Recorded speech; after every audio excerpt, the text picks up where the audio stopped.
ইসলামী ভাইরা, সাহাবায়ে কেরাম আলাইহিমুর রিদওয়ান নবী পাকের দেওয়ানা ছিলেন। আজ আমরাও বলি আশিকে রাসূল না, দাবি করি নিজেদেরকে। কতটি রাত কেঁদেছি নবীর দিদারের জন্য, কতটি রাত আমরা জাগ্রত থেকেছি নবীকে পাওয়ার জন্য।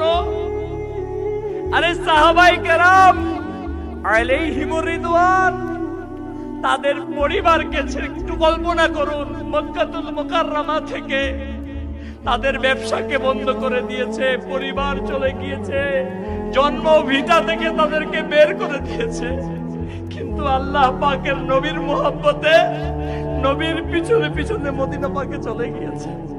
কিন্তু হায় আফসোস, আজ আমি মুসলমান নিজেকে দাবি করি, আশিকে রাসূল নিজেকে বলি, কিন্তু আমার কাছ থেকে সুদ ছুটে না, আমার কাছ থেকে ঘুষ ছুটে না।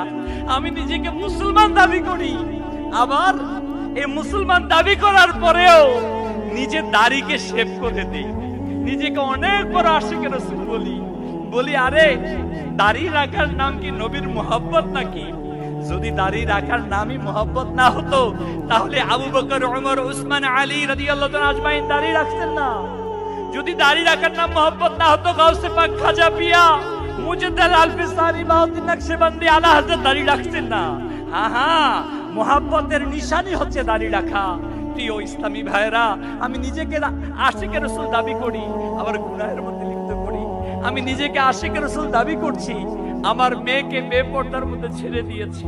আমি নিজেকে আশিকে রাসূল দাবি করি, নিজের স্ত্রীকে হুন্ডার পিছনে বেহায়াপনার মতো বসিয়ে বাইরে নিয়ে যাচ্ছি।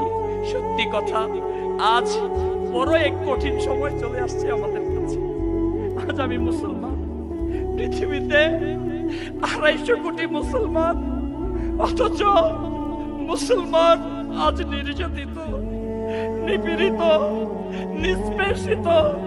এর কারণ তো এটাই, আমাদের সিনার মাঝে আজকে হাকিকি নবীর মুহাব্বত নেই, আমাদের সিনার মাঝে আল্লাহ তাআলার ভয় নেই, যার ফলশ্রুতিতে সংখ্যায় আমরা অনেক হচ্ছি, কিন্তু আমাদের কাছ থেকে প্রকৃত ইসলাম, প্রকৃত ইবাদত চলে যাচ্ছে।